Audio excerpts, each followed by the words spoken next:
Hello,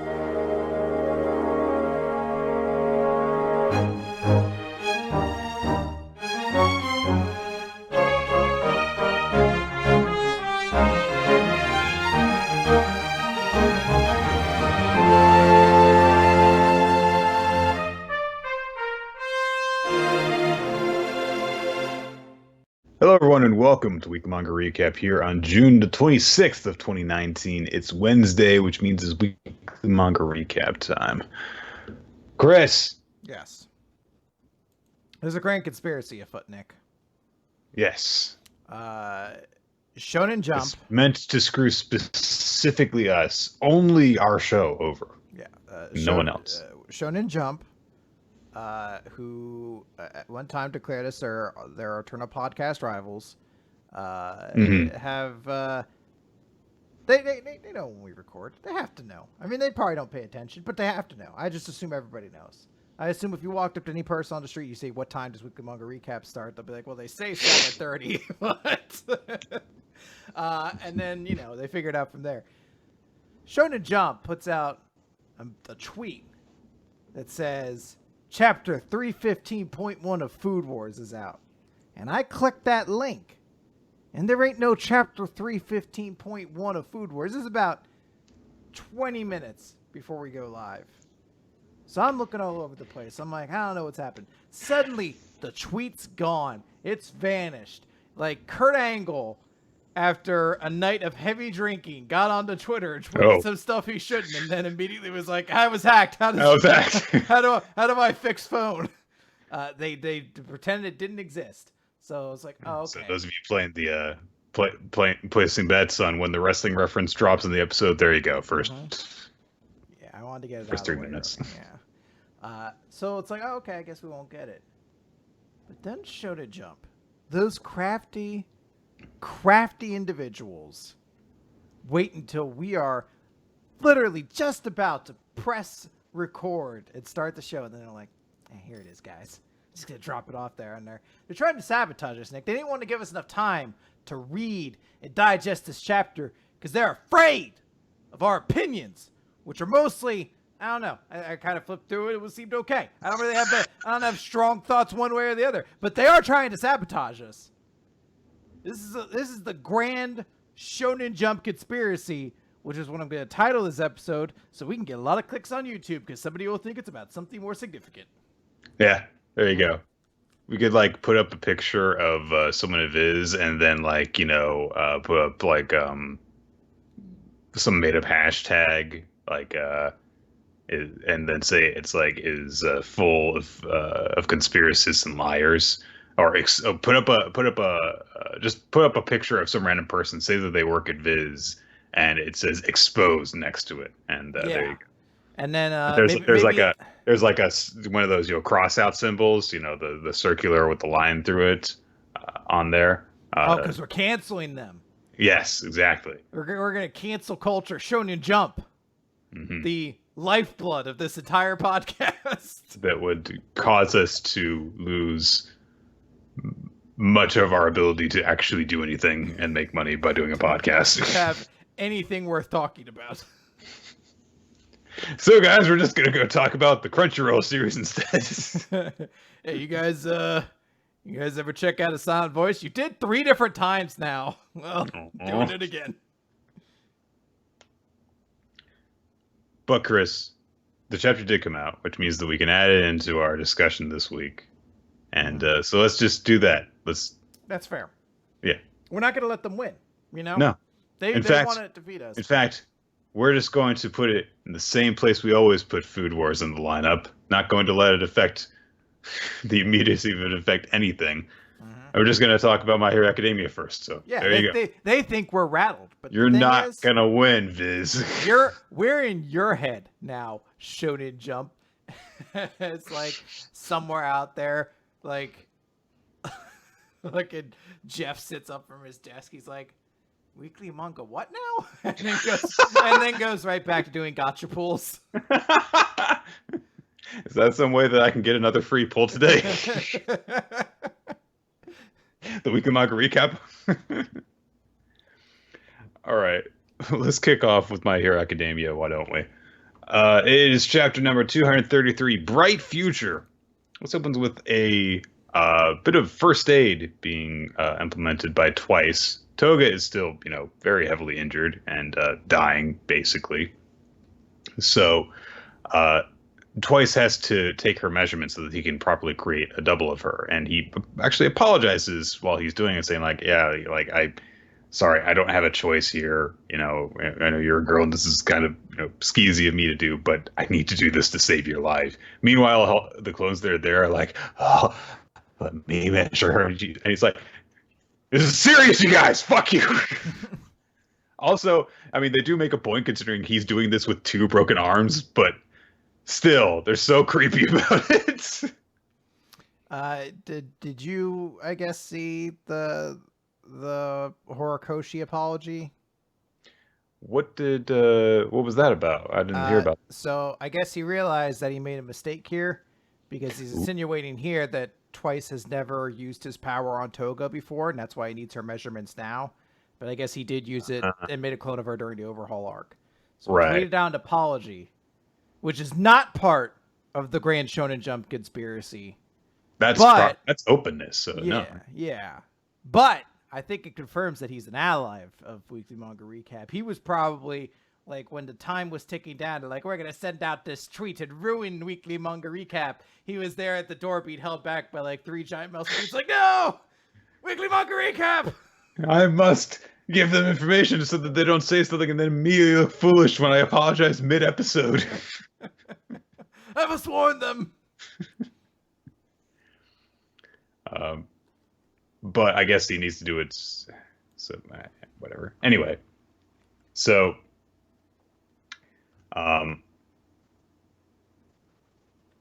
he basically has to summon a copy of her as she is now, which does hinder him in doing a blood transfusion because this person that he is transferring blood from, they also have lost a lot of blood, so it's not going as great as it could be.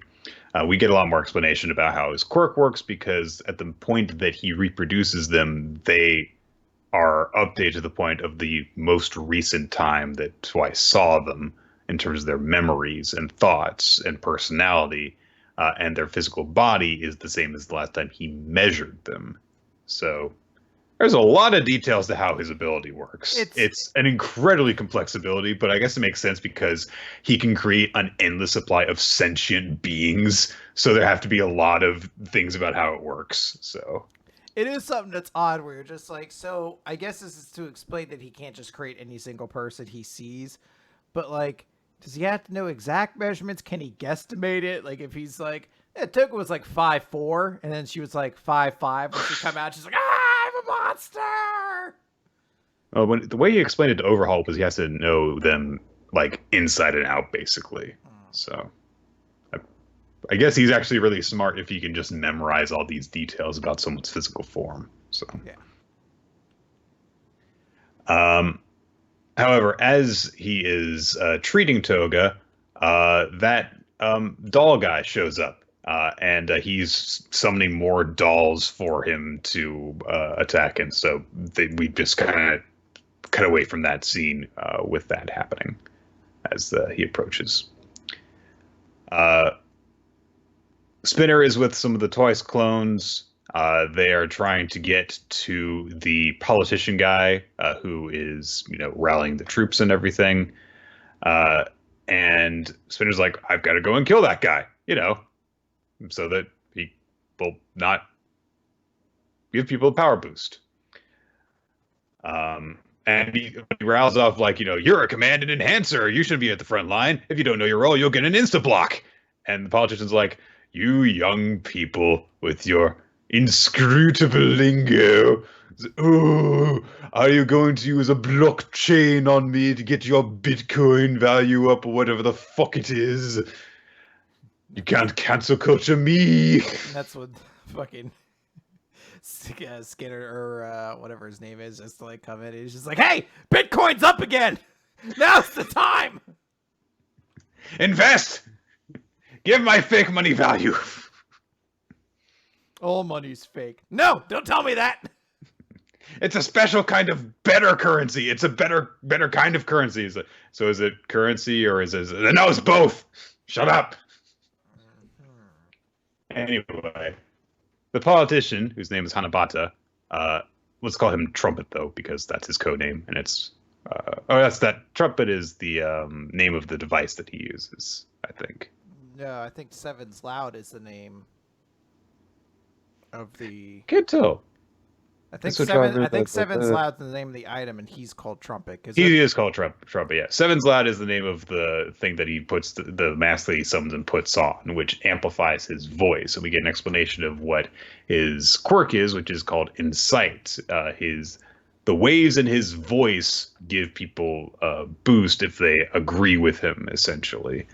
And the more his voice causes the air to vibrate, the greater the effect. So the fact that he's putting on this special sound amplifying device gives the power boost that they're having even greater effect. And that's why he was actually using the megaphone earlier, presumably. Now, why he didn't just bother just using this right at the beginning, whatever. Shonen jump fight escalates, whatever. Yeah, we gotta slowly increment ourselves there. Now, I got a question. You mentioned that they have to agree with him. I don't know. Do they specifically say that they have to be his allies? So. Okay. I would love it if it was specifically they had to agree with him. So he's just out there. He's like, charge my minions! Go forward! Save and destroy the people who hurt our leaders! We are unstoppable, and a hot dog is a sandwich. And like half the group stops, like, wait, what now? And then there's like a big argument. One guy's like, well, I mean, when you think of that, like a Subway sub's still a sandwich. So if you just replace the lettuce and stuff with just a hot dog, is it not still a sandwich? And you just see like half the group's strength just completely deflate. He's like, go and crush the non-believers, and Rogue One is better than The Last Jedi. It's like, look, I wasn't huge on Last Jedi, but Rogue One is really a movie that got worse the more I thought about it. He's like, that I didn't, you know what, I should stop bringing pop culture into this. Although I do have other strong opinions that I kind of want to get out there. Parks and Rec is better than The Office. Like, I don't know what you're trying to do, man. This is making your job a lot harder. Bleach had a satisfying final arc. Oh, no, now you're just taking the piss. Everyone's like, no, man. And we're just like disperses immediately. Fuck this guy. So... Trumpet kind of mocks Spinner, saying, like, I mean, your gecko meta ability, I mean, it lets you cling to walls, but who gives a shit? Just like, I want everyone in this world. I know that, because of your meta ability, you've been shunned by society, but your ability sucks. There's no way you're going to fit in with the rest of us either. I do actually appreciate, because it shows what tremendous hypocrites the Meta Liberation Army is, because they're like, oh yes, we will allow people's meta abilities to flourish, if their meta ability is like good. Yeah, if it's cool. Because like at least whenever Magneto was doing his whole Brotherhood of Mutants thing, it was like, I will take up all of the shunned people and we are the true superiors of humanity. And he didn't say, well, I mean, like, your teeth are long, so get the fuck out of here. Like, he comes to that one kid from X2 who could change the channel by blinking. And he's just like, I'm kind of looking for something with a little bit more firepower to like be lifted up, etc. You're not part of the New World Order, kid. Get the fuck out of here. Did you watch the new one yet, Nick? I have not seen an X-Men movie since Days of Future Past, so I think you made good decisions. Apparently, that was the last really good one. So, yeah. Anyway, Spinner nearly gets to Trumpet, but another guy manages to intercept him, and he just goes, "You're not getting the point!" and sprouts spikes everywhere. That's his one line. I'd like to hope that he was sitting there. And he's just like, one day, Spike to meet you? No, that doesn't make sense. Is that a knife in your pocket, or you just no? That's weird. I've got. I know that this matter is needling away at you. No. He's like, what's the best kind of punch to throw? Jab. No, god damn it. You know what? Um, I'll just go with the point one. It's been in my back pocket. I'm not thinking of anything better. maybe I could do like a Sonic the Hedgehog reference, or He just jumps out. He's just like, fuck it, the point. Spinner does get really fucked up by this. Like some of the guy's needles actually go through his arm and come out the other side, which is really grody. He manages to fight him off by slicing at his neck with one of his blades, and then gets away from him. And then Spinner thinks to himself what Trumpet said about there's no way you can become a worthwhile person. And Spinner's like, I know that. When I get inspired to act, I don't know what I'm doing. I'm just a loser jumping on a bad bandwagon, or at least that's what it looks like. And we see a little bit of more of his past when he was, just at home, being a shut-in who played video games and watched TV. And that was when he saw Stain on TV, and that was when he was inspired. But I have to draw attention to the fact that he's wearing a shirt or a jacket in this shot of him in the past that says on the back, "You must die." Which is just such a random reference to a Legend of Zelda PC game. He's into those deep track nerd references. I guess. And Spinner's like, but I know that. See, I'm not like, Toga, that I'm not, I don't have something that I love and that drives me. But back then, I know that something lit a fire in my heart. All I could think was how I wanted a glimpse of the future that he was imagining. And I gotta help Shigaraki somehow. So he admits, I'm just a nobody who jumped on a bandwagon, but what's wrong with that? Nothing, right? And you people ain't much better, ain't that right, politician? And Trumpet's like, how dare you? And then we cut away again. Is that his voice? He has 7 megaphones. How dare you? There we go. I want every moment for your mic to be like, please no. We cut over to the main boss battle between Shigaraki and the Detnerat CEO, Redestro, who has just gone full, giant muscle body form. He's hulking and has huge fists, but his head is still the same size. And Shigaraki begins fighting him. He tries doing a thing where he disintegrates the ground beneath his feet using his touch. So the Twice clone that is still left there grabs June and is like, okay, let's get out of here, because he's just crumbling everything beneath him now. So Shigaraki has, mocked him, saying like, how you feel right now? You probably feel pretty crappy. You thought that we would be an easy thing for you to take down, but here I am, knocked you down a peg. How does that make you feel?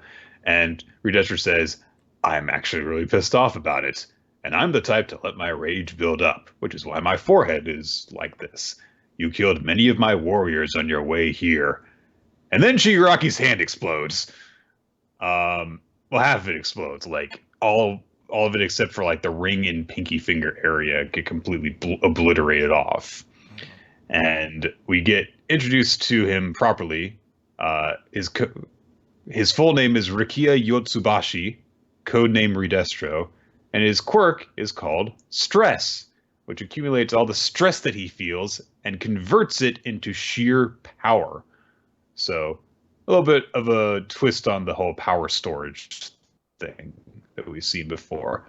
But he has grabbed Shigaraki by the wrist and used his other hand to just kind of explode / pinch off his part of his hand. It's even worse than if his entire hand had gotten ripped off, honestly. It's gross. So it seems that this fight is going to actually have real consequences for the League of Villains if this is what's happened.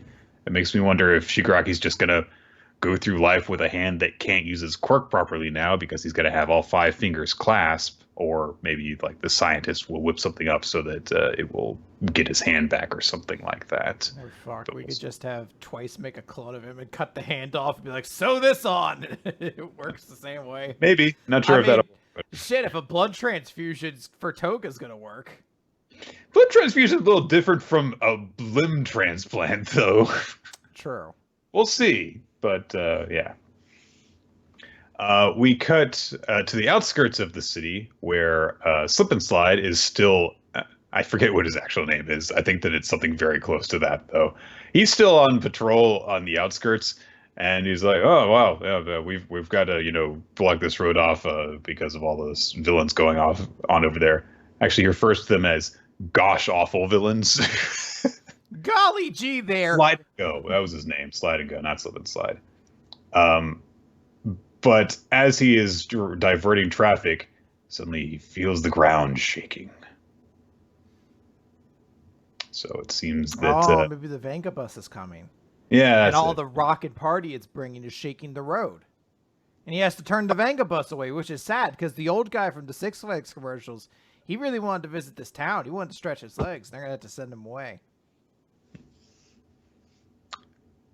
Anyway. You think that's what it is, Nick? Do you think it's the Vanga bus? Sure. So there's a couple of good bits in this chapter, I think. And honestly, quite a few, one or two bits that I think can actually be really memorable, even looking back on it from down the road. I mean, just the fact that Shigaraki's hand kind of ripped open like that's going to stay with me for a while. So I do like how this arc is shaping up. I'm getting a lot more invested into it. I love it when we reach that point where there's kind of chaos. I've always talked about with One Piece, and My Hero's been doing a good job as it's basically kind of showing us that there's like 3 major fights currently kind of going on right now, and different players moving, and then this impending doom of Gigantomachia about to show up. Like there's a lot of really cool stuff going on. I do like, even though I'm not 100% certain why Redestra was able to just like melt a couple Trice clones by touching them before, so his power was strength. I do like that it's not just I have big hand and you die when I touch you. There is something at least a little more to it as well. And I don't know. I really am kind of just digging the small little parts here, and just it's all coming together in a cool way. Yeah.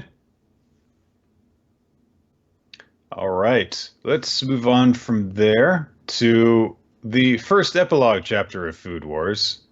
Food Wars Dessert, or Dessert, Le Dessert, whatever. No, this is another Jump conspiracy, Nick. They don't want you to know how to pronounce it. Yeah, there you go. So they put all the sexy ladies on the cover so it would distract you. Apropos of absolutely nothing that happens in the chapter, we begin with a shot of a bunch of the girls from Food Wars, and then Soma runs up to them and feeds them one of his, I guess, experimental dessert things. And so we get this 2-page color spread of all the girls being completely naked, lying in like a chocolate pie or something like that, and their bits are covered up by like whipped cream and chocolate. I mentioned this before we started recording, though. One of the things that really grabbed my attention was the fact that, like, when the girls are just hanging out prior to their sexification, Momo is there, and then when they cut to it, instead of Momo, Alice is there instead. It's like, well, I mean, like, I guess if you're gonna perv on an underage girl, at least she should look like she's not underage. But still, it's like, why the hell was Momo drawn in the first bit, and then she's just not there, and then someone who wasn't there is now there? Yeah, I was like, why wouldn't you just include Alice? For the continuity error for the cheesecake bit. Yet another piece to the grand Shonen Jump conspiracy. Yeah, see, all the pieces. I've got a board with a red string. I'm slowly tacking up to the side here. So rather than going through this like all step by step, I think we're just going to try and summarize the important bits. Turns out that Erina won the blue. She made good on her promise at the end of the match that she was going to blow Soma away, and she won. She got a really stupid-looking trophy, which looks like she could just stab somebody with it. Then that's all it would be good for. It's not all that spectacular of a trophy either. Like, it's just. You'd figure if this is supposed to be the greatest cooking competition the world knows, it would have a more impressive trophy than just like, I don't know, like the crag from fucking Guts was a lot cooler than this. They should give him a crag, a piece of the awesome crag. Glows in the dark. Sure, whatever you're talking about. I'm going to go to eBay. I'm going to see if anyone has crag pieces up there to sell. Okay. Soma got frustrated by the experience of only being the runner-up, and so he decided that he was going to go and basically reset himself. He was going to go and train. And after a few months hanging out and being kind of in a funk, not really in a funk, but like being preoccupied, he decided to just leave right before their second year ended. It's now a year after the Blue, so several months into their third year. But Soma hasn't been seen in quite a long time. He's still the first seat on the Council of 10, basically because Erina, as the dean, has just granted him a sabbatical, and she's really pissed off about it, as we find out about halfway through the chapter. She's just pissed off that he keeps on just not showing back up at the academy, but he still gets to be the first seat while getting to not have to do anything, and instead Hayama handles all of his duties. So good for Hayama, I guess. He's a much more now it's time. Character now. Yeah, Really yeah, it was screen great. time. Yeah, yeah. Look at him standing in front of those walkie-talkies. How developed he is now. It's time for the annual Fall Classic, so we kind of get introduced to this like new generation of first years, while all of the characters we know are in their third year. I like that we see some of the Polaris Dorm people just so that they can get the whole look. Their hairstyles are different treatment, and then it's like, anyway, get them out of here. They're not important. You know who else has a different hairstyle? Alice. Her hair is long. You know who else has a different hairstyle? Erina. Her hair is short. They just kind of like transplanted it onto between cousins or something like that. We see, a bunch of different people are there. Ishiki and Kuga at this point have of course graduated.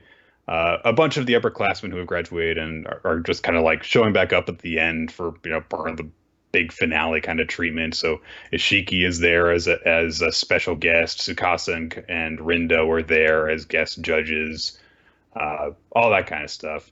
And we see that also Soma has actually had quite a bit of influence on the student body that has followed after him.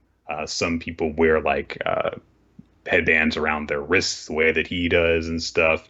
So he had an influence on Totsuki, despite the fact that he hasn't been there in like half a year. So a full like fifth of the time that he should have spent there by this point.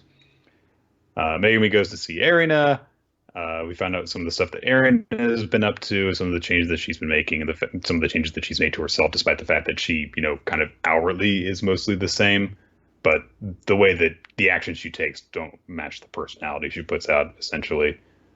Fucking a whole bunch of people also make cameos, including some that I would be hard-pressed to name, so I will not try. But, like, the one meat bowl guy that Ikumi joined up with is there. The older members of the Council of 10 are there. Mimasaka is there. Fucking Ranmaru is there. Rentaru's there, Nick. Whatever his name is. Azon looks like he got way hotter. He looks like he stepped down. That's a guy who was just like, I don't know how you age that much in 1 year. Him and fucking Kinokuni look like they have aged 20 years in the next year. Like, she's like, well, after this is done, I have to pick up my kids from soccer practice, then get home so that we can have dinner. Like, I don't know why, but it's like, come on, girl. You're like 17. It's okay. Momo has not aged enough for all of them, so. Yeah, true. And then we just kind of like cut away right as the Fall Classic is starting. And instead, Erina ends up meeting up with Joichiro and her grandfather and mother. There's a little bit of banter between Mana and Erina because Erina's, basically saying like, I'm going to make you acknowledge me. And she's like, oh, no, it's not going to meet my standards. This was the root of why we grew apart from each other for a decade, but now it's why we love each other. Anyway. After the others have gone to bed, Erina and Hisako are hanging out with Joichiro for a bit. And Erina mentions that Mana is recovering at this point, but she still needs more time to actually get fully healthy again due to, not eating solid foods for a long time. And she says that, when Yukihira made that dish of his during the Blue Finals, one taste and I could tell it held the essence of everything that he is. And it made me realize I had to stand tall and face my mother head on. That was the only way I could move forward with my life. And then she immediately jumps to saying, Chef Saiba, what was your wife, Yukihira's mother, like? And Joshua was like, there was some stuff I wanted to tell you tonight anyway, so sure, I'll tell you about the time that I met Tamako. And that's it. So it's a lot of like just kind of laying the like, this is kind of what's happened a little bit at the academy, and then the next chapter is going to be into this is the important stuff. So it's mostly just kind of set up at this point for, oddly enough, the epilogue. So we won't get our next chapter until July. Late July, so about a month from now. Nick, how do you feel about this chapter? It's all right, I guess. There's some really weird stuff in it, but it's Food Wars, so whatever. Yeah. It does kind of, at least now that it's completely separated from all the blue stuff and the Asahi stuff, make me think, okay, maybe there can be at least a satisfying, final bit for the story. And I think that can really affect the way that you remember a series, is just, the way that it ends at the very, very, very end. Like, I mean, a lot of people harp on how it's like, oh, Naruto's ending sucked, but it's like, yeah, the final chapter I liked, so it left off on a really good note. Yeah. So, I think that there's some interesting stuff in there. A lot of it's just like, it feels carbon copy, essentially, of what these sort of endings are like, especially the ones that we've read. I think a lot of older series maybe didn't do this exact same thing, where it's like, here's every character and their hairstyles have changed, and we're showing you, it's like a montage of all the small characters, things like that. Like, I get that this is also something for like people who have been reading the series for years and years and are like, oh, I want a chance to kind of say goodbye to all my favorite characters, so I can appreciate it for that. I think I'll still, where was Hulk Guy? That's true. Big problem. I think that unless like the next chapter or two or whatever, how many like epilogues are supposed to be, are monumental, I think I'm still going to kind of ignore all of this, and just like my ending will just be where the actual official run of chapters ends at 315, because I just enjoy that kind of ending a little bit more. A lot of this in here is just kind of feels like fan service to be like, hey, look, Shinomiya is back, and he's the best chef in all of France. It's Japanese. I'm like, that's very cool. I'm not shocked by this. It's not like it showed up and it's like, Shinomiya's in jail. He killed 3 people. Like, I'm not like, there's nothing. Turns out the reason he got those 3 stars was because he ground up his enemies and served them in his food. It's a real dark backstory. Anyways, there's a new restaurant opening in France if you'd like to go. So, human flesh free. It's a very specific I'm not advertisement. I'm not harping on people changing their hairstyle as it being weird. I'm just saying, generally when these series do these things, they only show singular panels or a couple different scenes of characters, so there's really no way for you to grasp that time has changed and they have become different characters, aside from noticing that their hairstyle usually has changed. And he was wearing eyeglasses to show that time had passed. Yeah, exactly. It's not as though someone talked to them and they're like, oh no, they're different people now. It's just like a montage shot of a bunch of people, and I'm like, hey, look, he's uncut his hair. He's a different person now. Let's talk about Eden Zero, why don't we? Yeah, let's talk about Eden Zero here. Where's the chapter title? There it is. Chapter 50, halfway to 100, Nick. Master It's Kurana. been a year of Eden Zero at this point. Can you believe it? It feels like longer somehow. Yes and no. So the team has arrived on Sun Jewel, the gemstone plant, and this is all thanks to Captain Hendrickson? What's his name? Was it Hendrickson? I don't know. The captain who got them there very quickly. So we see that the town is... Oh, hold on, Chris. Before we get into the actual chapter, we have to note that if not for Food Wars' sudden entry, then this would have been the fan serviest color 2-page spread this week. So another part of the Grand Shonen Jump. The Grand can't let... They don't want Crunchyroll to have this. They never let Hero have the fan serviest cover page ever. this gets deeper and deeper. I don't know if I really want to align myself with Hero, but I guess, you find strange bedfellows and these sorts of things. Yeah. So they've arrived on Sun Jewel, and particularly they are in the rich district. It's called Gold Palace, and everything here looks like essentially Vegas, but made of solid gold. Like, there's still neon lights, but like the roads, the buildings, everything looks like it's made of solid gold. We get our big color spread page, which is all the characters in bikinis, basically, except Captain Hendrickson. He's not there at all. He's not a main character, Chris. Yes, he is. He's the captain of the ship. Jinbei's a Straw Hat. He should be in every Straw Hat spread. Hendrickson should be part of the Eden Zero crew, whatever. He's the captain of Eden's 1, though, Chris. But he's the captain of Eden Zero now as well. Yeah, no one said that. Fight he said that, but no one else did. I'm going to fight everyone I see. So everybody's there except Weiss and essentially the various Shining Sisters or Shining Stars, whatever they call them. They're all back on the ship, but Weiss stayed behind because he's apparently working on a new weapon that he says he would have had done before they even got to this planet. But Hendrickson got them there so quick, and he doesn't trust that guy, so he doesn't want to leave all the girls and Moscow alone with him. And I'm like, bitch, not for nothing. They're all superheroes. Like, what are you gonna do? I don't think they need you to protect them necessarily. Like, that said, I actually was very pleasantly surprised by that. It's like, oh wow, Weiss actually cares about another person. This is what they have thrown this in there where they're like, oh, Weiss is he has a heart of gold. It's just buried beneath weird, creepy behavior. Essentially, he's like Ginro, but without a brother to ground him or anything like that. Right. And not as well written.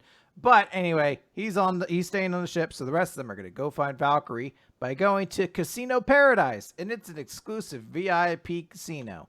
It gets robbed. Almost to be. There is a small joke that actually is amusing where they're like, we should go split up for information. So Homura immediately shouts out into the crowd, I'm looking for my mentor, the one known as Valkyrie. Anyone, are there thou out there that may know her location? And they're like, maybe we should split up instead of just shouting. She's like, I understand. And immediately just breaks off into a separate group and does the same thing again. So that's the amusing thing there. But then immediately the place starts getting robbed by a bunch of characters who are all wearing weird masks of other characters from Hero series before. I was horrified at first because I didn't realize they were masks. I really thought Achia was back, and I was like, no, this character can't come back if you bring anyone back from that series. And they're like, Shiki's like, oh, well, I'm not going to be fucking... I like how they start holding the place up, and everyone's like, ah! And Rebecca's on the ground, and Shiki's like, I'm not going to go on the ground. She's like, get on the ground, Shiki! It's like, how long have you been traveling with this guy?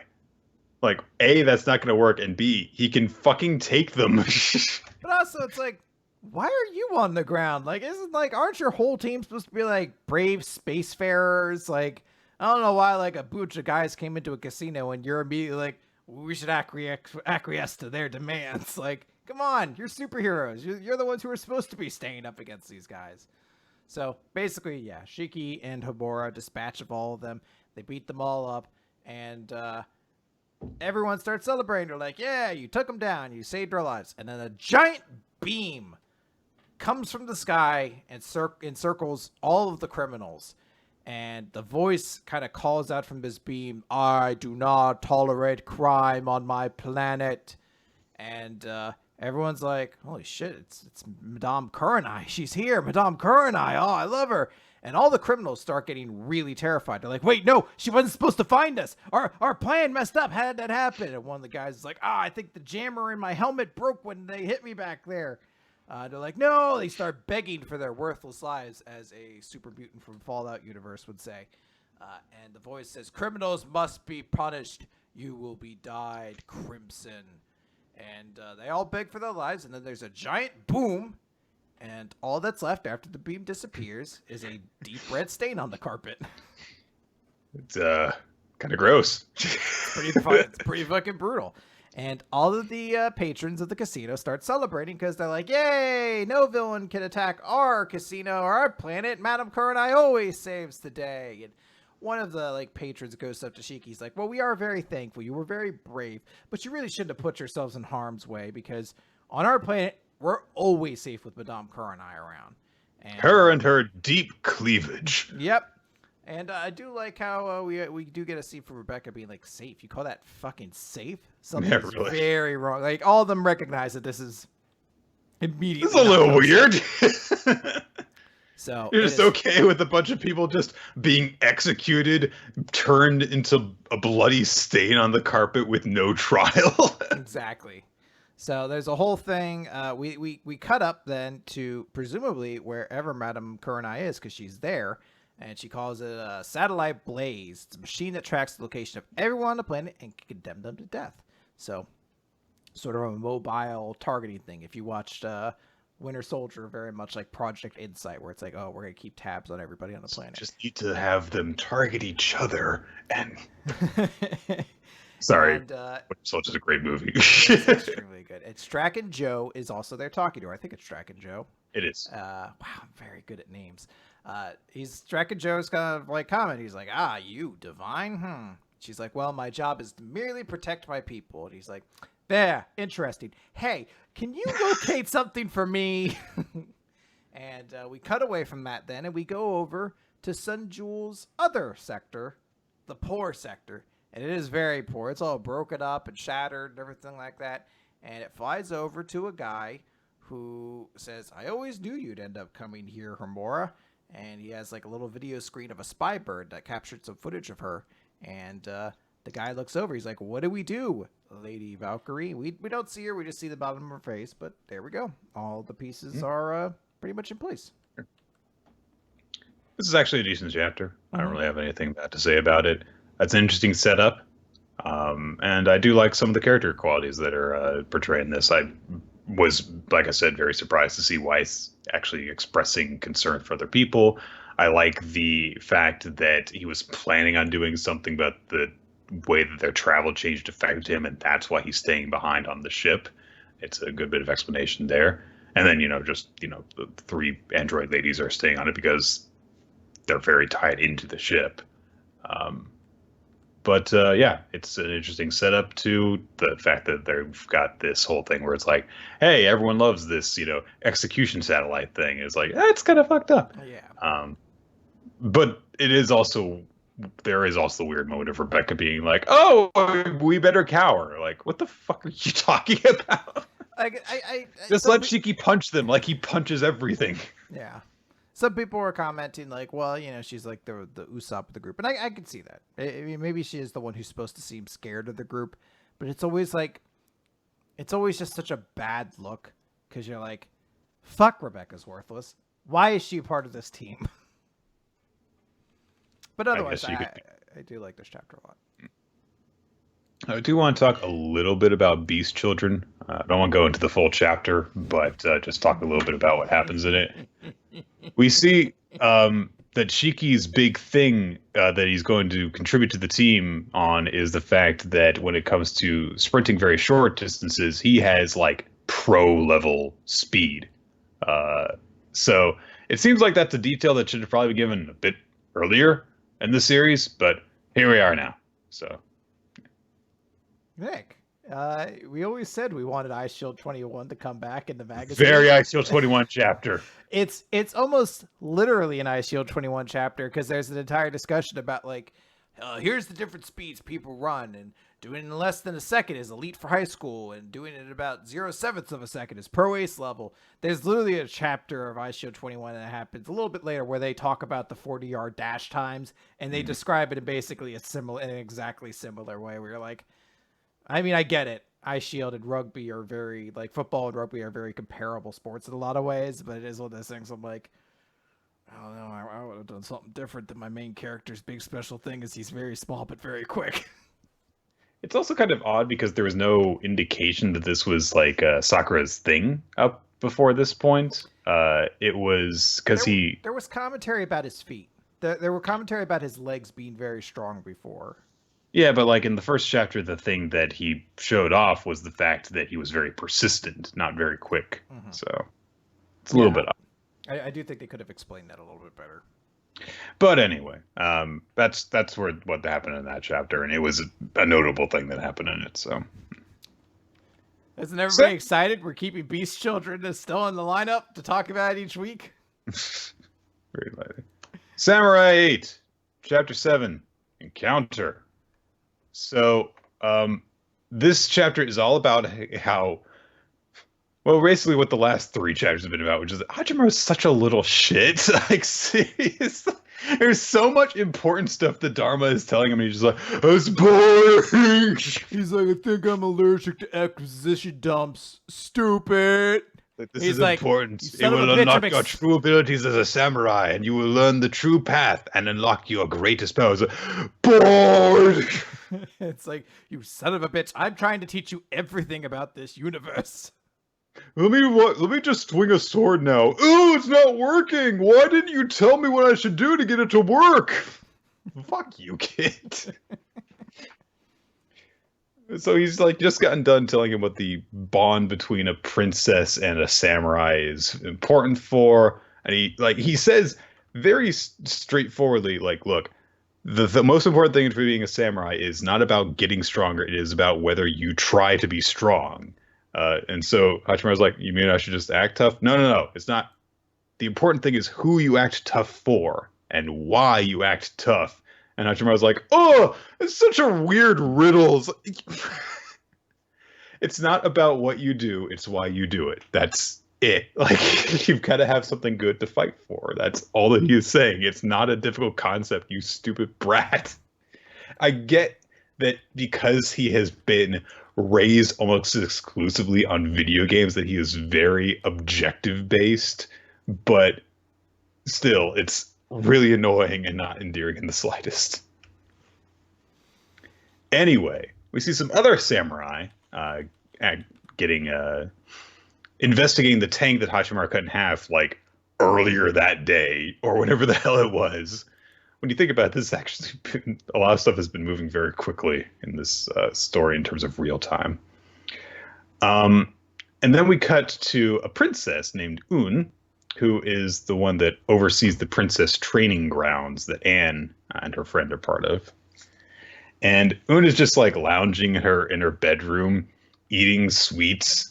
And then she gets a call from the samurai that's investigating the tank destruction site, Sir Hagamichi. And she's like, hide everything, to make the place look pretty. It's like, hello. Which is a nice touch. I like the fact that they show what she's actually like, and then just she acts all regal and stuff. And it does actually show something very important that happens later on. So he shows up. Hagamichi shows up in the room, and they talk about some stuff. And he said, and after he reports basically what he found out, and then she's like, "All right, I'm going to talk with Princess Sa, who was the older princess that we saw in the previous chapter." And so she reports the stuff that they found out about, and Princess Sa is like, "Oh, that samurai who did this is like, I actually wanted to talk with to you about that because we were just talking about him. See, he became a samurai recently because of a lost locker ball, because from an apprentice of yours named Anne. So they found out about this, and then we cut over to where Anne is. She is in this princess flower arrangement class, and there's an instructor who's explaining it. Oh, you must express your inner beauty through the art of flower arrangement. And Anne's flower is like a man-eating plant in it, and this like demonic face. But somewhere, like, I'm confused. How did she accomplish this? Like, did all of them have the ability to create monsters, and they just chose to make pretty arrangements instead? In which case, I want to hang out with Anne. Yeah. Look at all these boring flowers. Like, that was the assignment. They're like, use your creativity to make whatever you want. And they're like, I could bind roses with daisies. And then the other one's Very like, I made a good. monster. I made a Venusaur. I'm like, I want to hang out with you. Use your imagination. I made a monster plant. No, not like that. No, oh no, dear. No, we're talking about like the safe for work kind of imagination. the imagination that we can, put a logo on and sell to stupid kids for like $30 a pop. Yeah, maybe this will work if you get rid of the scary bits, and then I could put a red bar with white letters that just says Supreme across the middle. Then this will be acceptable. I don't think that I actually got the point because she didn't have enough lines in the previous chapter, but Anne has a very pronounced like stutter. Um, and I don't think that that actually came across fully to me until this chapter. I thought that she just kind of, was a bit shy, but she definitely stutters a lot in every line that she has in this chapter. So Anne's been summoned. And so her friend comes with her, and she's like, "Oh my God, maybe they found out about your locker ball. You're gonna get scolded for that." And she's like, "It's okay. I get scolded like every day. Who cares?" Okay, all right. Fair enough. We catch the tail end of Saw explaining the situation to Un, and then Anne gets brought in by Yoku, who keeps on yelling like multiple times during the proceedings because, like, Anne might not be a good princess because she's a shy, eccentric girl. Yoku, however, is just like, "Oh my God, that guy's hot. I want to do him." Like in the middle of everyone. Fair enough, I guess. Hey, wear your heart in your sleeve, girl. But Yoku brings a lot of attention to the way that Hagamichi and Un are acting because they're acting very regal and proper. And she's like, "Oh, look at how perfect they are." Which I get, I do appreciate the line that's kind of running through this chapter, which is that Anne, is very upfront about who she is, even if she's this shy, weird girl. She's not ashamed of that. Whereas Un is this kind of slacker girl, but then she puts on airs of refinement and elegance whenever she's in front of the appropriate audience. So I like the distinction there. But we get to know a bit about Hagamichi there, and it's going to be very difficult for me to have a character named Hagamichi in a series where the name Hachimaru is in the title. But they inquire about the locker ball and the fact that Hachimaru's become a samurai, and Hagamichi wants Anne to come with him so that they can find him. And so they set off on Hagamichi's carrier. I've completely forgotten the name of it. And he just says, like, we don't really know anything about who this boy is. We're actually going to find out about that. And so Anne's like, "Well, I hope he's nice."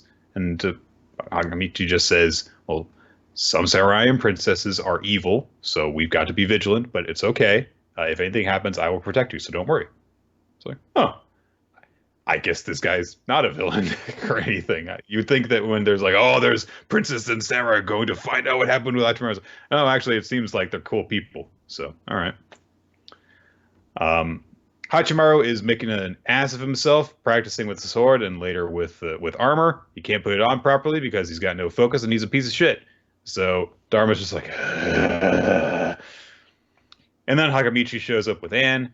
And Dharma is like, "Who the hell are you?" And Hagamichi's like, "Hey, I'm not your enemy. I come from the Yasha style. I'm a legion captain of Akagi Castle, and I've got a question." And so Dharma uses their like cyborg samurai identification stuff to make sure it's like, "Oh, okay. Or what do you want?"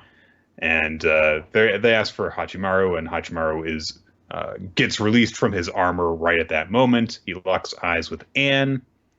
And he introduces himself, and then Anne starts to introduce herself, but she stutters and mumbles, and then kind of trails off. And Hachimaru's just like, "Huh? What'd you say?" And Dharma's like, "This fucking kid. That's your fucking princess, you idiots." And that is basically where the chapter ends. We do have a cutaway to ominous Akatsuki meeting area place, but that's about it. So. What'd you think of this chapter, Chris? It was there. I can't. I'm trying to work up interest in this series. And even though this is like a much more simple series to kind of understand currently, it's just so fucking boring now. Like, it's just so basic with the premise of like, oh, there's a princess of destiny you need to meet. And I'm like, yes, I too played JRPGs for the past 30 years. And we eventually, I think, learned that this was kind of a lame story mechanic. So they need to do something crazy. They need to do something different.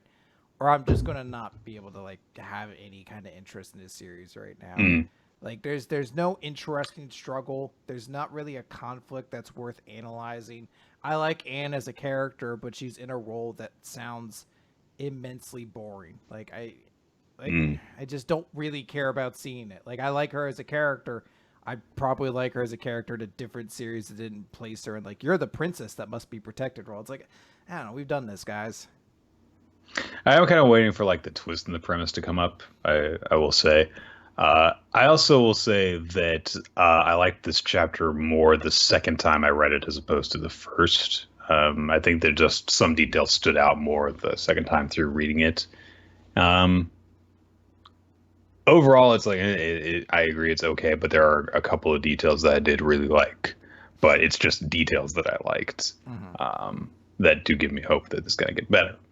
So I do really seriously hope that we're going to get to a point where it's like, okay, we're done establishing what an ass hat Hachimaru is. Now he's going to start getting better, because he's really has been coming off well in the past 3-4 chapters. So Yeah, it'd be nice. I don't know. Does it feel like the series is lacking energy to you?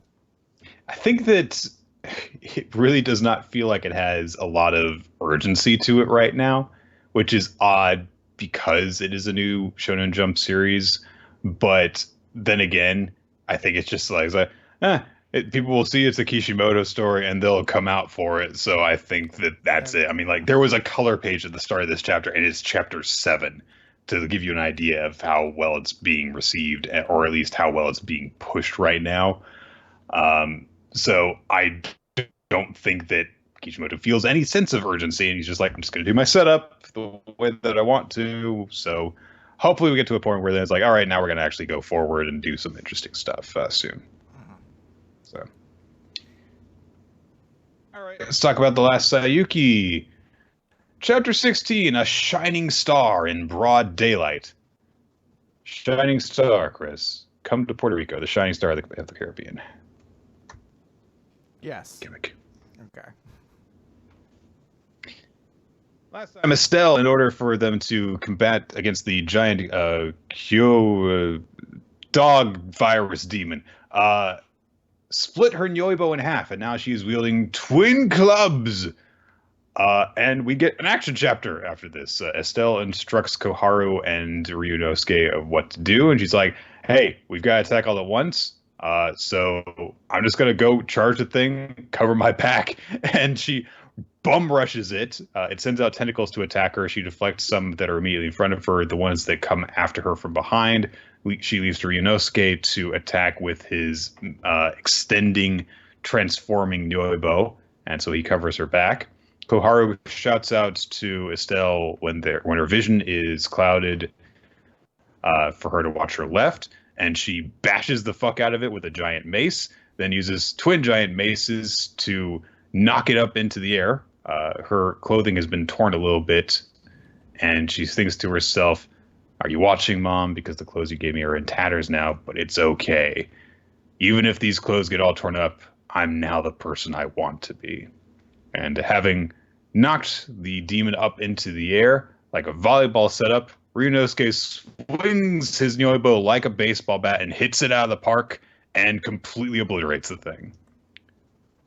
Very satisfying fight scene. Really cool. A lot of really cool moments in it. Extremely. Like just not to take us back to Samurai, but just that moment when she says like, you know, hey, my clothing's in tatters. A little bit of an exaggeration here. There's a hole in it right now. I don't know if that means tatters right now. But she has this big moment where she's like, no, fuck it, we're going to go all out. And I'm like, maybe that's the kind of energy I feel like Samurai 8 is missing, where I'm like, characters actually seem to have passion for what they're doing and like an energy to it. I don't know. Yeah. But no, I really think it's a supremely cool sequence of her launching it into the air and then what's Ryunosuke. Ryunosuke going. I wanted to keep calling him Karu, and I was like, that's not it. Ryunosuke going with like the baseball grand slam. It's like it's a a cool fitting thing. Like it's a very sweet combo attack that makes everybody look good in it. And so we're just kind of like left with the aftermath of the fight. Kaharu thanks Estelle. Estelle thanks Kaharu for helping her out and pointing out when the Kurori blinded her. And she also says, and also because you gave me the courage that I needed, so I wasn't afraid. And Kaharu just thinks of when Ryunosuke said, "I think friends are people that help each other out." Until she hesitates and stutters for a little bit, but then she says, "And I guess this means we're friends now." And there's a really big emotional moment where the two of them are like blushing and crying and they're friends and stuff. And then Estelle's like, "Hey, Ryunosuke, you kissed me earlier, didn't you?" And she was like, it's like mouth-to-mouth resuscitation. And she's like, "Okay, thanks." And that's the end of the chapter. Cool, bud. Thanks. Like, all right. So that confirms that he actually did like press their lips together in that moment where she needed to be revived. I still don't really know exactly what happened. I guess he was sharing the energy that Koharu and he built up in order to give her strength back after it had been drained by the monster.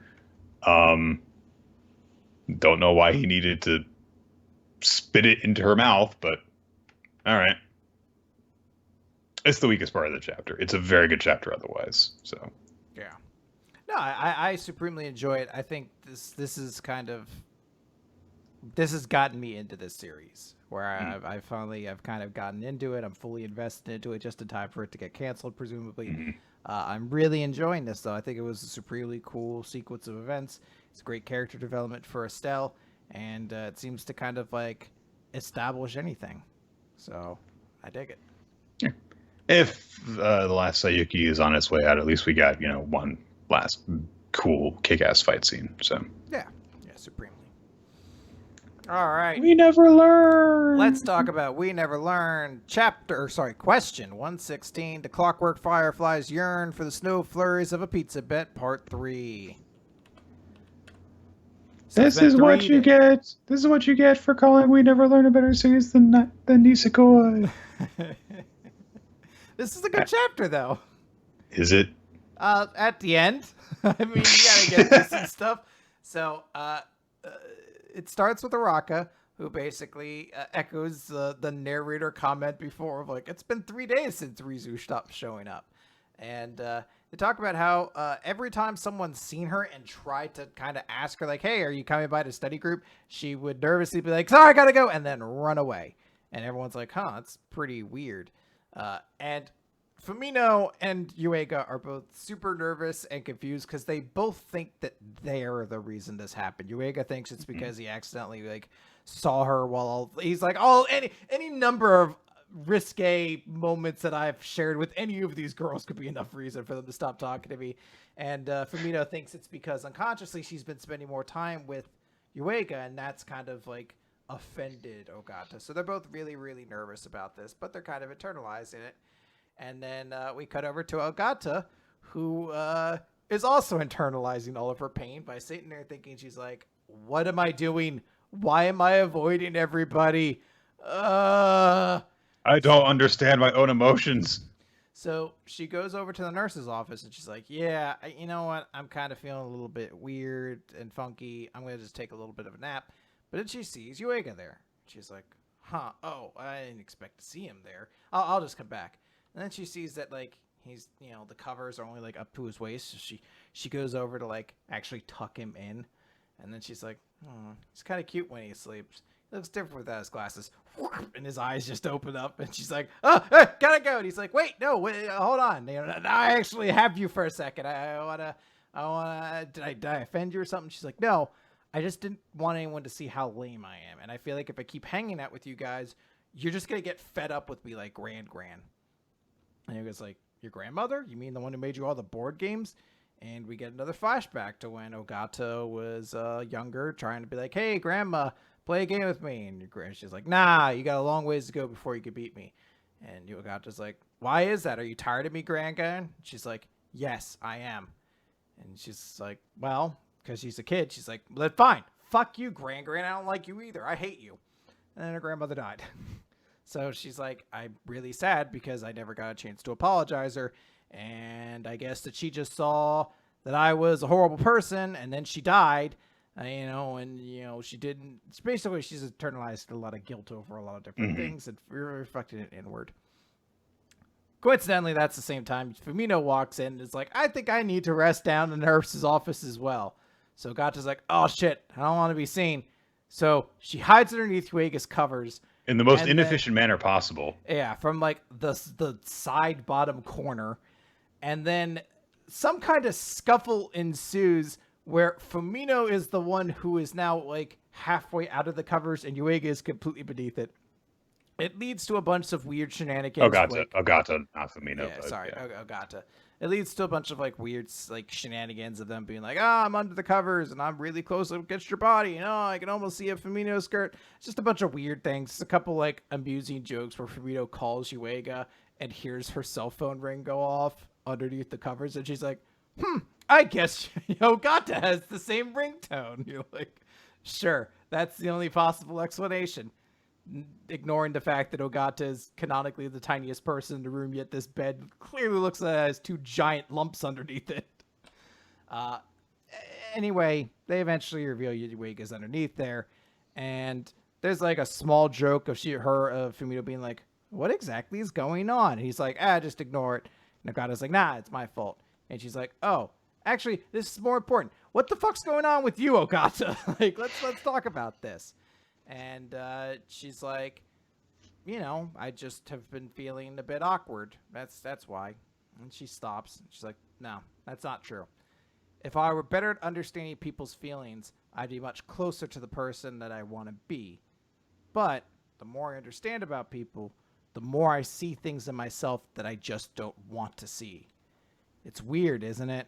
I wanted to like myself more, and all this has ended up doing is making me hate myself more. And all this time I've wanted to be more like you, but now that feels even more far away than it did before. So I'm sorry. I just kind of need some space right now. And Fumino starts crying a little bit. She, like, oh, Ogata, you're so silly.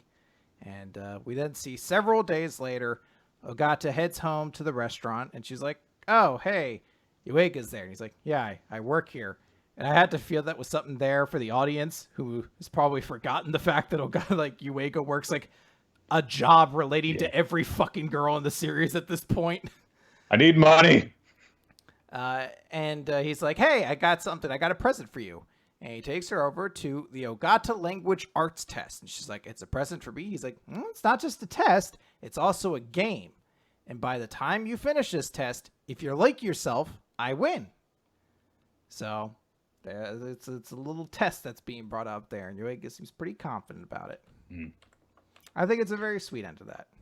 I think it's a requirement of We Never Learn's single character focused story arcs that when things get serious right in the middle, we have to have a goofier, lighthearted chapter to kind of, alleviate the tension a little bit.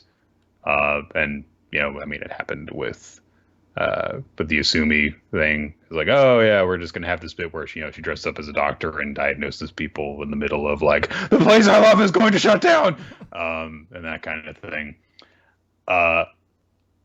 So, it's not a bad chapter, but, compared to the emotional gut punch of the previous one, it's just like, hey, and now they're under a bed, and Yuika is, he can see up the skirt, and he's got the boobs in his back, so he's embarrassed, and he can't breathe.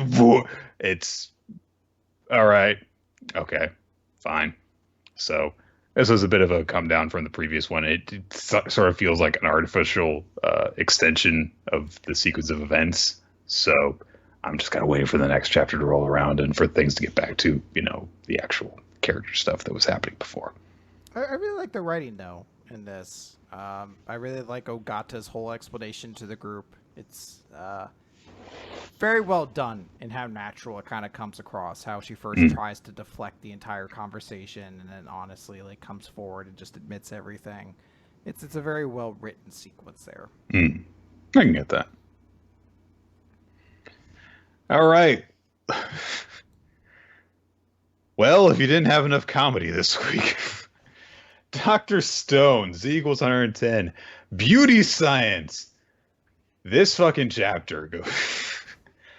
So, in terms of like actual, like, hey, we were in a dangerous situation before with, the people tracking the lab vehicle. Yeah, they follow up on that because the large man sees, the tracks and is like, oh, we can follow them, search for them now. But they have plenty of enough of a head start for them to just say, like, hey, let's make a bunch of fake traps and cover up the ones that were leading to us. And we see like this weird bit of Suika and Koharu doing this like Russian dance on top of tires in order to get them to go wheeling around in different places to, make it seem like they've gone different areas.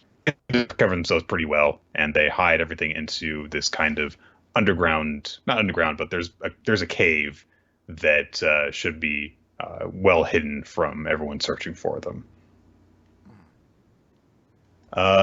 So they're searching the entire island, but it's possible, I guess, they could be found, but it apparently not.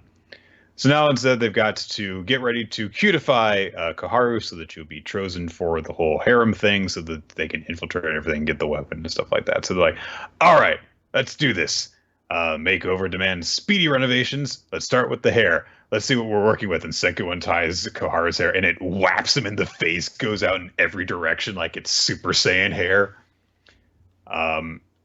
I do like the little detail where Senku makes a remark about how wild her hair is, and Gen's just like, well, you're one to fucking talk. So,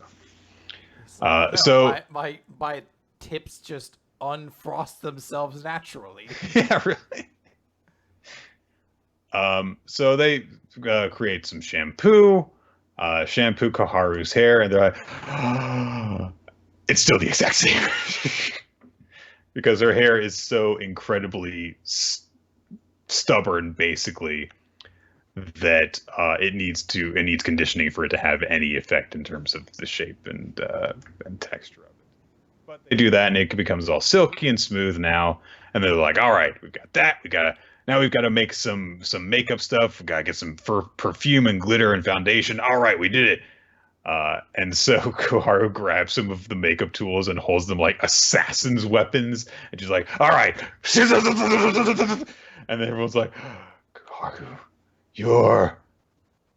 And then she turns around, she looks like the fucking Joker.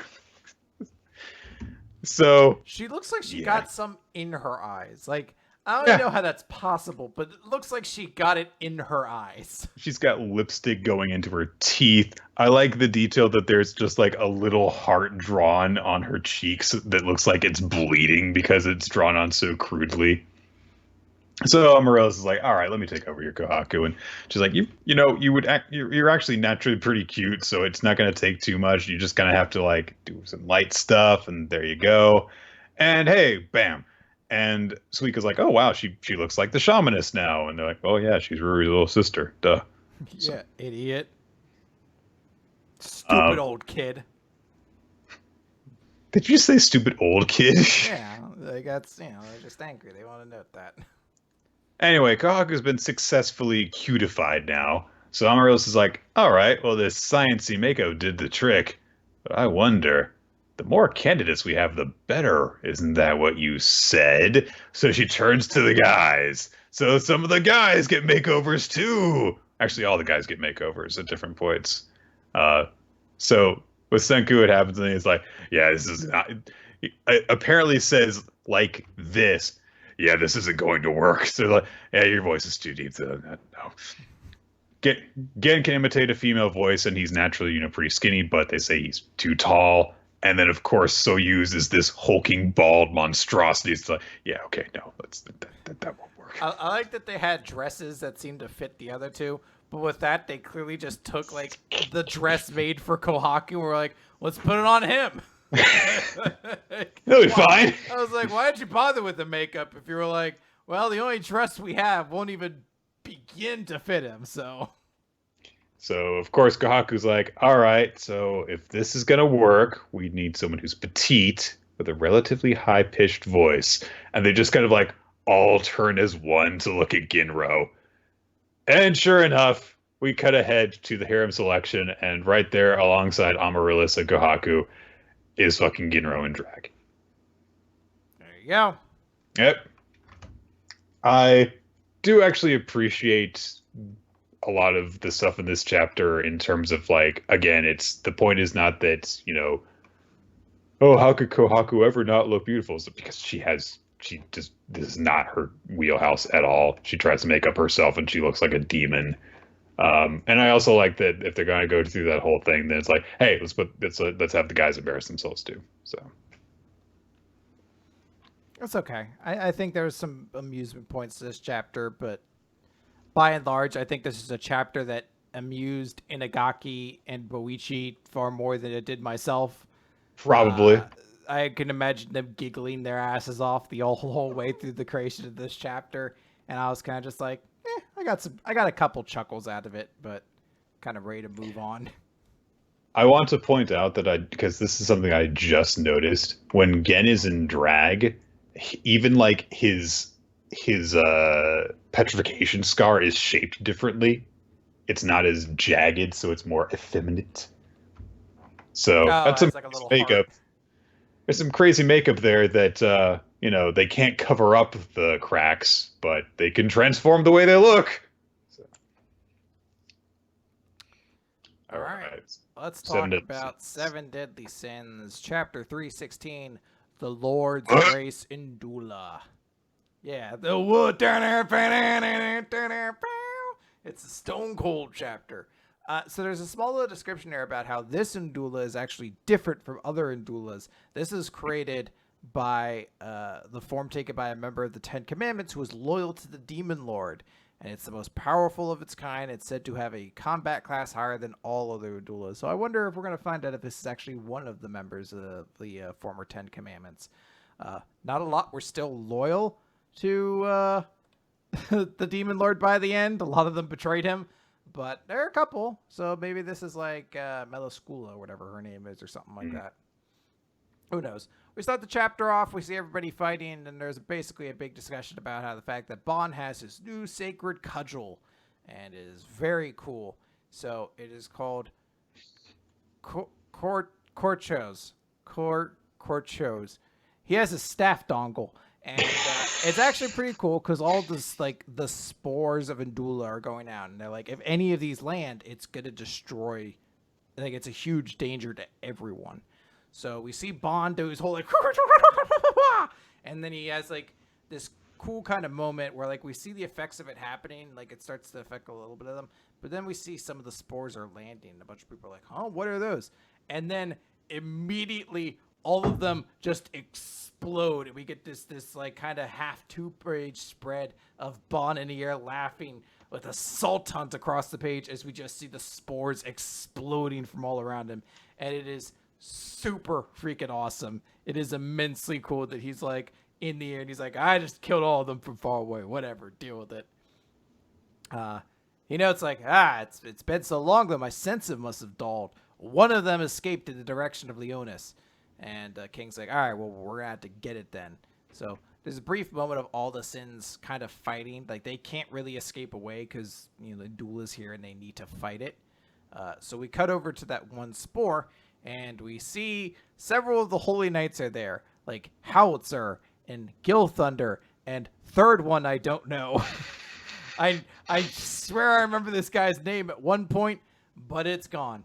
And they are all rapidly defeated by this thing. It is way too strong, and it looks like it's about to strike. No, but we used our Trinity attack. We all equipped bows and attacked the same target. Mm-hmm. We're the Pegasus sisters, and we're riding on top of our thing. We do our triangle attack. Or the green-haired brothers, or whatever from Path of Radiance. Yeah. Did they have one in?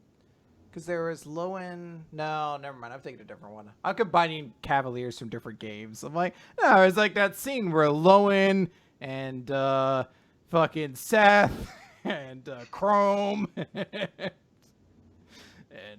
Marth, they all teamed up in a triangle attack. The 4 of them. So yeah, they're about to get killed. It looks like Gil Thunder specifically is about to be torn apart. when who should step in the way but Escanor. And he's like, what are you doing here? He's like, well, I'm saving you, of course. And they're like, yeah, but we heard that you lost almost all of your magic. You know, the way you are right now, you can't beat this guy. And he says, well, sorry if this comes off as, impotent, but I'm not about to cover and hide to save my own skin. And they look, and they see him cough up blood, and they see the strike not only completely penetrated the shield he was holding up, but also went straight through and actually stabbed him a little bit. And Escanor says, it's all right. I don't have much time left anyway, but you youngsters have a bright and shining future ahead of you. So it's my job as an old soldier to protect that. The 7 deadly sins, lion sin of pride, Escanor has arrived. And he pulls out a small dagger and prepares to face down this foe.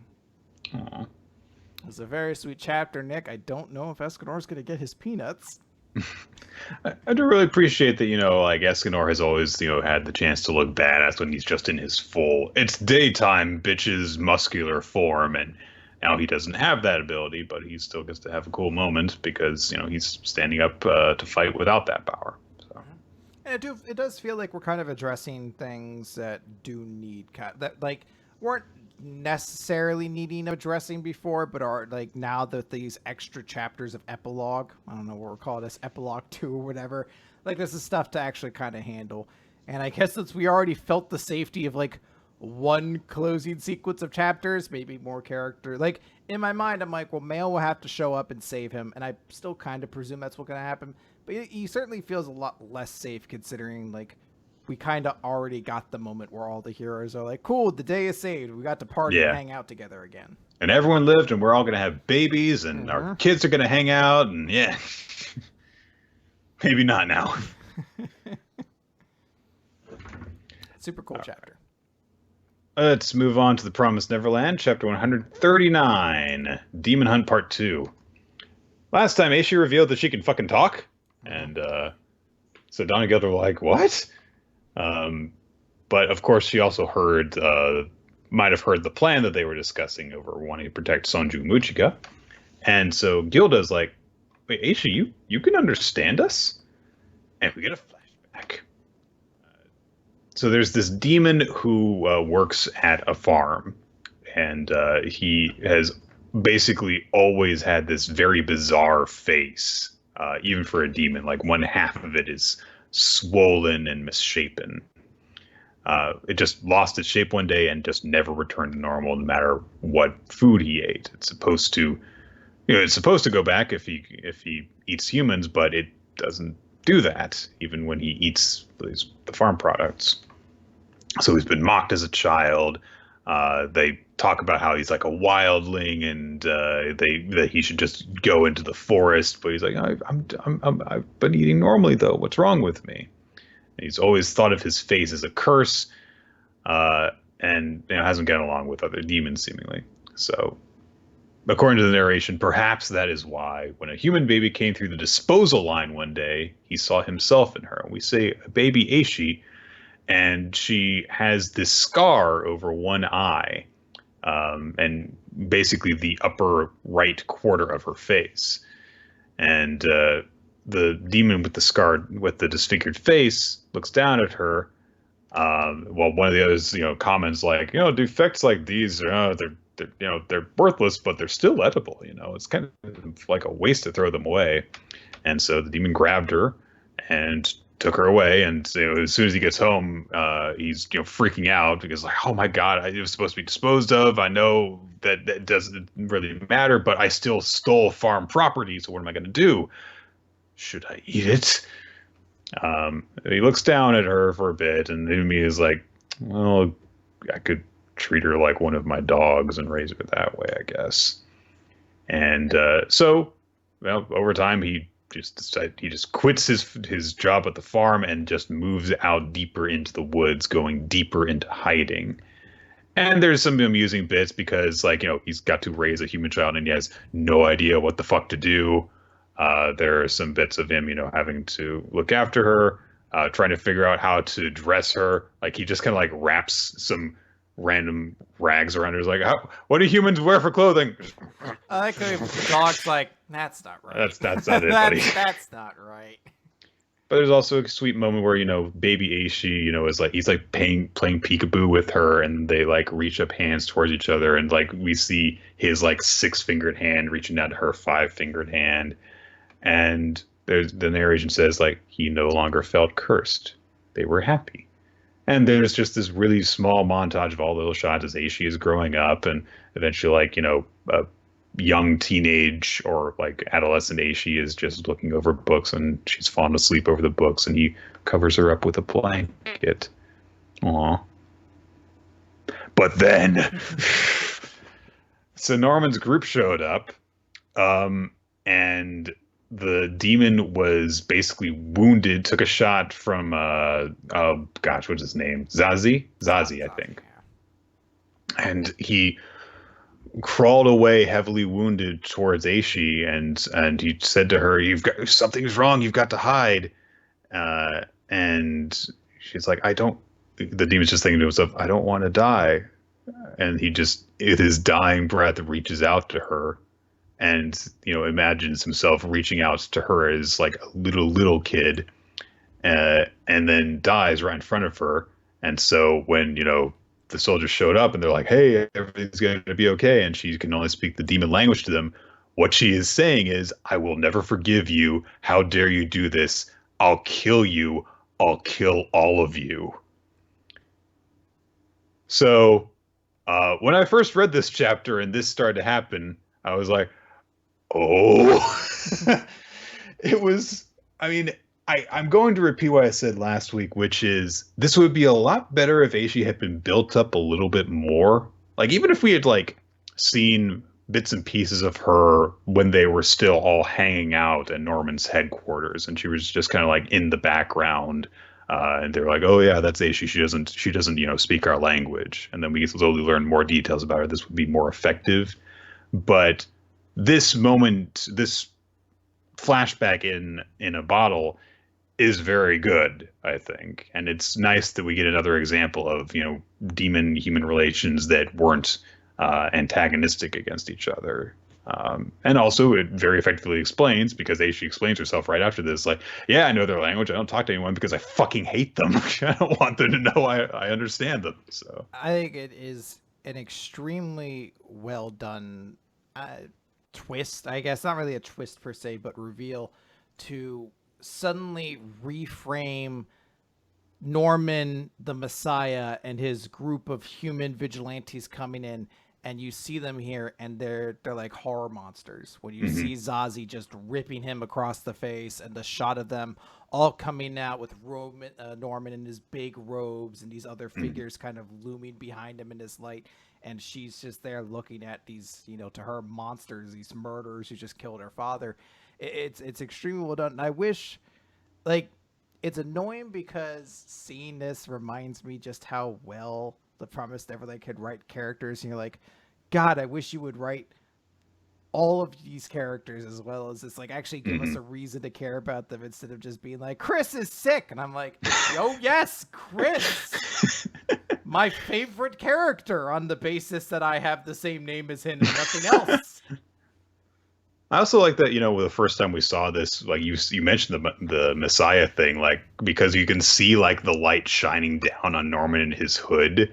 And when we first saw that shot, he was like, reaching out to her as her savior. But then, of course, you think about it, it's like, oh yeah, that was from the perspective of his closest followers who explained that story. So of course they explained it that way. Like, we were definitely meant to take this the way it was presented at first, that Ash or Aisha, whatever it is, she was this like weird pet dog to this demon, and she was rescued, with tears in her eyes, and how scared she was.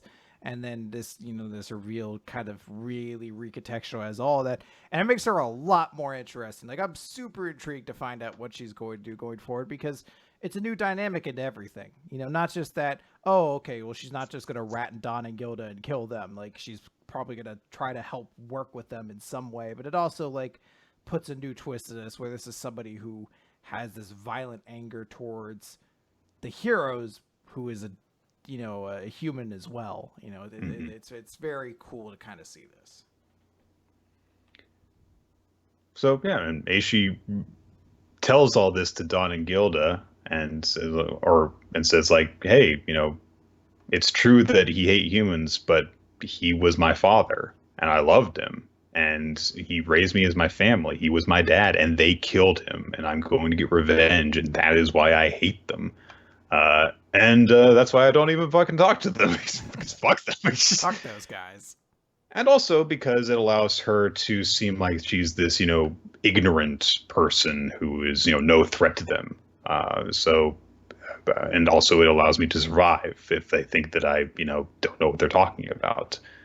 But then she questions Dawn and goes, says, hey, so what's up with you guys? You don't kill demons and you want the evil-blooded to escape, and other humans just kill demons without blinking, so you're different from them. What's up with that? And Dawn and Gilda says, well, we do hate demons. We're scared of them, but Sanju and Mujika saved us. And Emma says that, not all demons are bad. She doesn't want to fight them. And, we're not really necessarily going along with exactly how she feels about things, but we don't want to kill the demons if it's possible. And so that's why we're looking for Sanju and Mujika. And they basically all get on the same page. And then Dawn thinks to ask, hey, so did Norman give you the order to kill Mujika and Sanju? And she's like, I don't know. I didn't receive any orders like that. So they're very, very happy to hear about this because... and Gilda's like, oh, Norman was thinking of protecting her. And Dawn's like, he reconsidered. And he's like, what are you guys talking about? And they're like crying and grabbing her hands and stuff. Oh, you weren't sent to assassinate them. It's like, okay, yeah, all right, guys. Maybe I should still kill them. They're kind of annoying. But then Gilda does think like, well, maybe Norman just wants to bring them back and then kill them. And Dawn's like, no, that means they'll be safe for a while. We've got nothing to worry about now that we know that this one of two people who came with us isn't going to kill Sanju and Mujika. And then we see that, of course, while they're talking with them, that fucking, what's his name? Fujo? Whatever. Hayate and whatever his name is, yeah. Yeah. He's met up with some other guys, including big hulking soldiers, and they're like, as soon as we find the evil-blooded, we kill her like the boss ordered. It is interesting, though, because it does show that Norman must not have trusted Aisha, because he didn't give them the order either. He didn't give her the order specifically, so maybe he also kind of figures there's something up with her. So it does kind of fall into that level that, like, the really smart characters in this series are rarely ever tricked or rarely ever are made to look dumb. It does show that, like, Norman seems to at least have some wherewithal to be like, yeah, I don't know if I completely trust her. You know what? I don't know a lot about demons, but that one was crying out a lot in sadness. Maybe he wasn't a bad dude or whatever. So it's cool to have that. I do like this twist, and I kind of like that now I don't have to give a fuck about Hayate. Fuck him. Fuck him stupid, yeah, I'm asshole. Super fast. Fuck you. You're not Sonic. Nobody's faster than Sonic. Meow. Classic. Oh, man. That movie's going to be so good. What a great joke. I can't wait to see it. He thinks he's a cat. Well, he's pretending to be a cat. He's not actually a cat, Nick. I don't know if you saw the trailer. It's funny because he's very unconvincing because of his human mouth. It's funny because, like, he's trying to pretend he's a cat, but there are no, like, 4-foot-tall blue cats with, like, sneakers who could run really fast. I don't know, Chris. Have you seen all those 6-fingered cats at the Hemingway house? It's true. So, yeah, I really like this chapter. I like the twist in it. I guess that probably Norman would have concluded that he wouldn't trust Aishi to be an assassin because even though her marksmanship has been really played up, presumably she hasn't killed any demons up to this point. So that would make sense. So, all right. Let's finish things off then with One Piece because we have no Black Clover chapter to talk about this week. It's chapter 946, Queen versus Olin. Last time, Olin, Big Mom, punched Queen's giant brachiosaur head into the fucking ground, and he's not doing so hot right now. She picks him up and swings him around by the neck like he's fucking Bowser and throws him into the wall. And Queen's kind of out now, so... Yeah, I was really expecting him to be like, ouch, and then get up, but we see him transform back, so she really did knock his ass out with that. Yeah. The extra benefit of that is that the huge shockwave that sends off causes Kid and what's his name to drop down, and they're no longer being drowned, so they're good. Master Queen, yeah, like you say, reverts back to his human form, and so people are panicking now. And then they also observe, like, hey, wait a minute, the guy that was chained up in that cell over there, the cell broke open. Maybe he died inside. So they also think about, like, what should we do? Should we shoot her? And she's like, no! No, but just piss her off. I think we should just shoot her, Yeah. How angry could she get? I don't read the news or listen to people talk about things in this world. I bet she's pretty calm when she get really kind of agitated. Once you put a few bullets in her, she'll just calm right down. Yeah. They also say to the Warren that their transponder smells are not working. They're not getting any signal. So we see that this is the work of Raizo and Caribou, who basically told him where to find the central transponder snail. Basically, the way that these mini snails work is that it's like a cell phone and a cell phone tower. So if you take out the tower, then the cell phones are no good. They won't have anything to go to. So he basically hold on. How do cell phones work? So they're like they're like walkie-talkies, but they have to go to a big walkie-talkie for it to work. It's like two cans with a string between them, but the string also connects to a giant radio tower that sends out electromagnetic waves to connect your string and can to potentially hundreds of cans and string all across the world. Yes, you're correct. That is way less difficult to understand than cell phones connecting to a tower. So, but how do people not get caught up in all the string?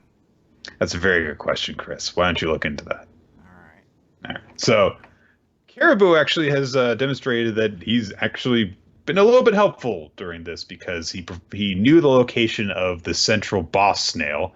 And he was like, and if I gobbles up the boss snail for Udon here, what'll happen then?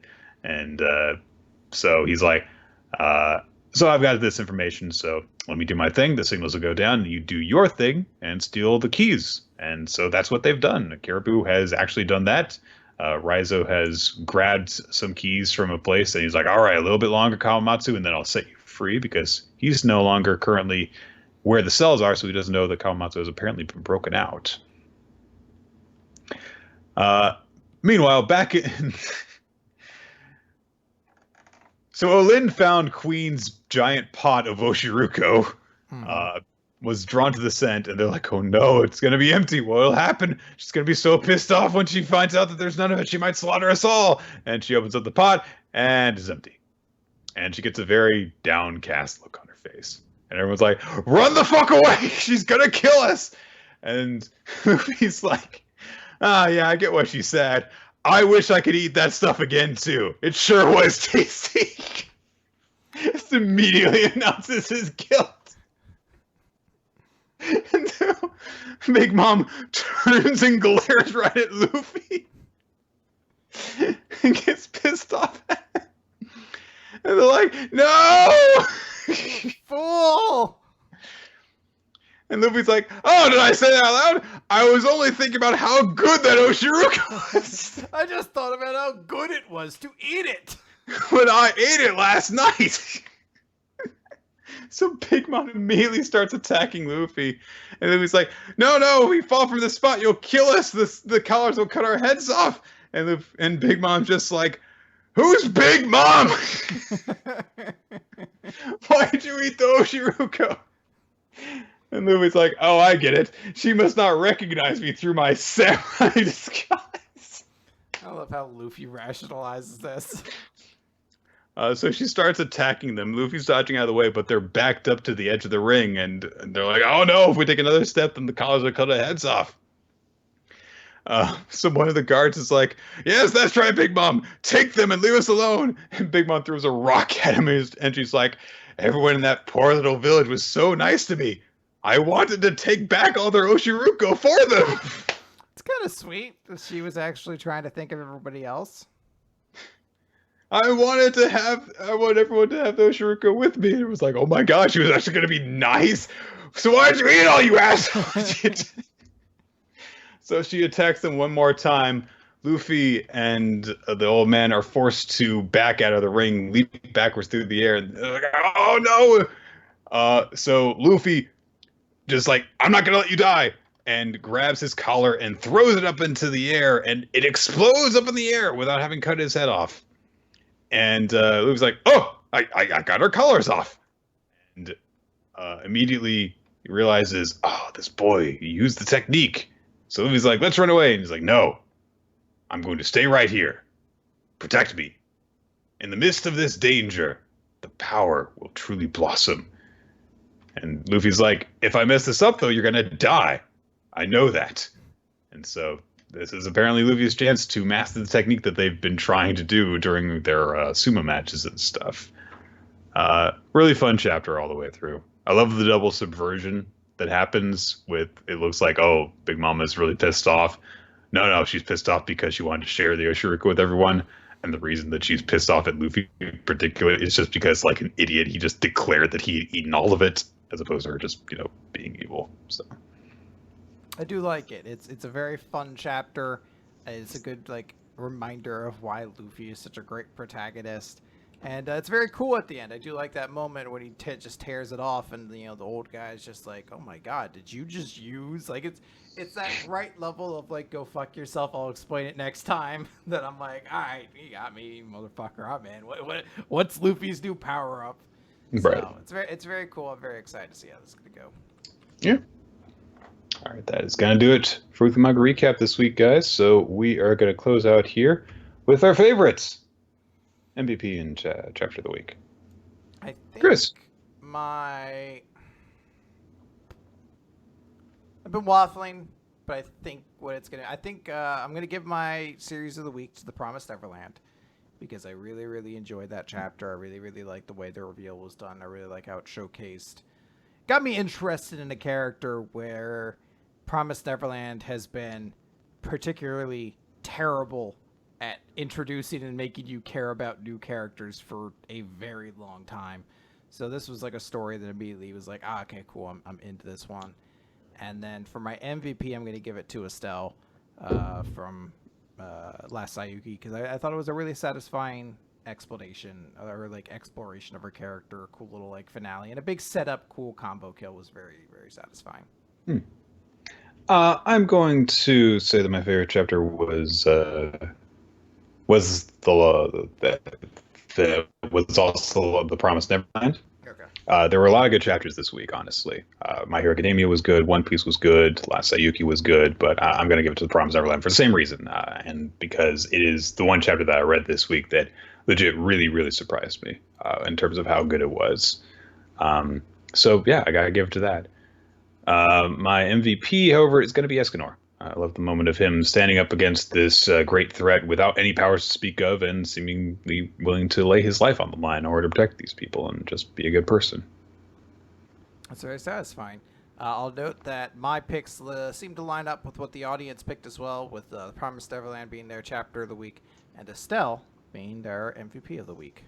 What? Who could have thought that Estelle would be most popular with our listeners? No. I'm trying to see. 3 weeks now running, Estelle has been the most popular character to the audience. So clearly, if you want to impress the Weekly Manga Recap audience, you need to put more magical fucking shoujo magical girls with maces and panic, anxiety conflicts as well. You put them in, and it's all good.